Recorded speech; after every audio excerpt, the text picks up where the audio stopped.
Contestant number 5, please come to the stage.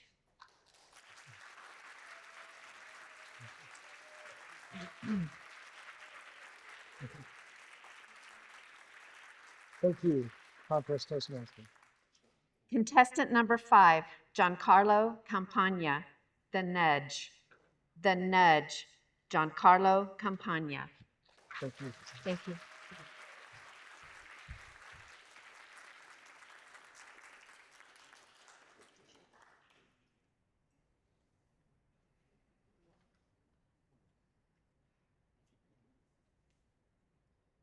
I was in my mid-30s, living in a sublet illegally. My meager belongings were some clothing, a few books, a computer, a cell phone. My diet consisted of burritos, beer, wine, cannabis. All I wanted was to be left alone. There was nothing for me to get up for in the morning. I was filled with self-pity, anger, depression, dread. I needed something, but like a nudge.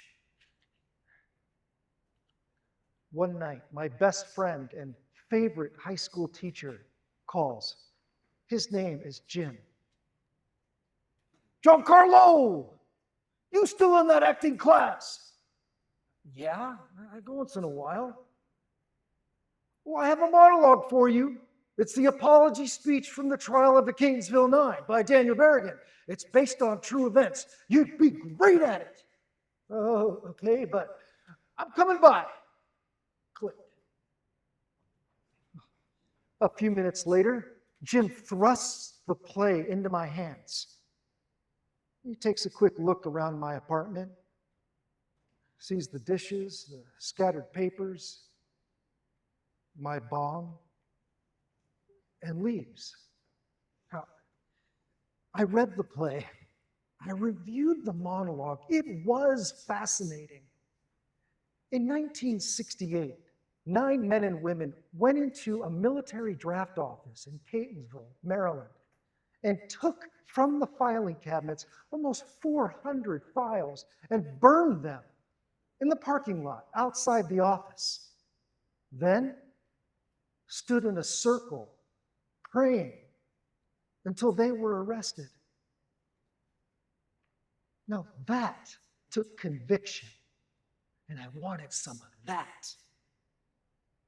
But I looked around my apartment, and the doubt set in. I'm not like those 9. I couldn't do it. I tossed the play onto the kitchen counter, and I went about doing what I usually did, which was nothing, except for getting high, feeling sorry for myself. I had no conviction. I told Jim I wasn't going to do it. About a month later, I get a nudge from Jim. Giancarlo, great news! Father Louis is retiring. I want you to help me put on a retirement event for him. Here's what we're going to do. A dramatic reading of the trial of the Catonsville Nine. You'll do Berrigan. What do you say? I'll be in it too. Jim, I'm not sure. I don't know those other cast members, and I'm certainly no activist. Have you eaten yet? No. I'm coming to get you. It's on me.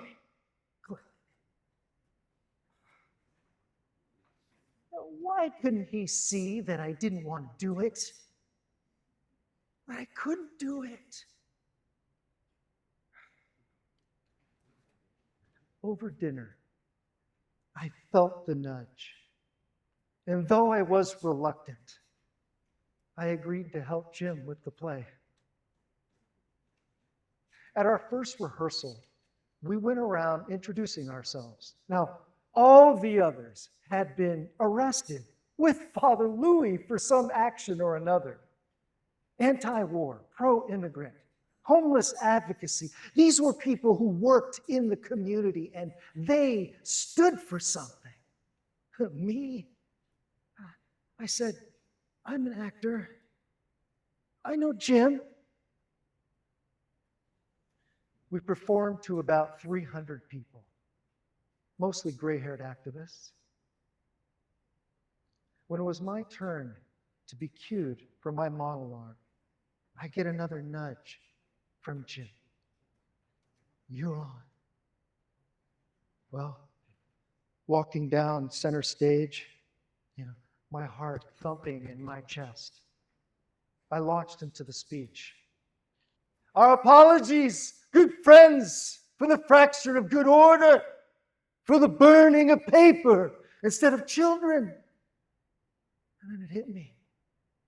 There's a fracture of good order happening right here inside me.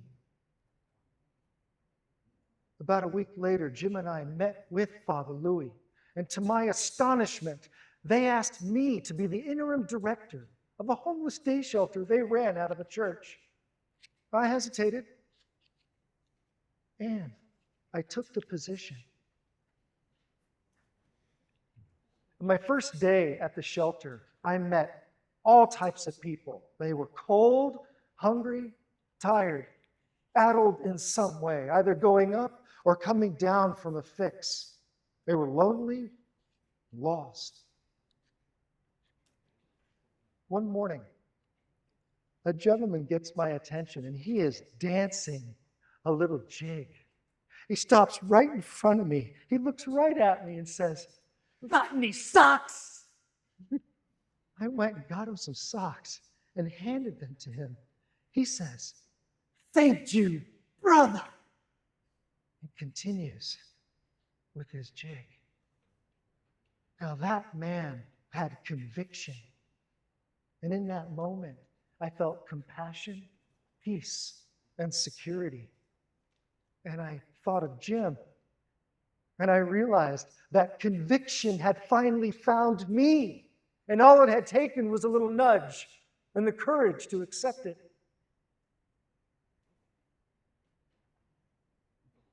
Where in your life does conviction show up? Who is nudging you towards something greater? How would your life be different? Go ahead. Do it. Accept the nudge. Contest Toastmaster.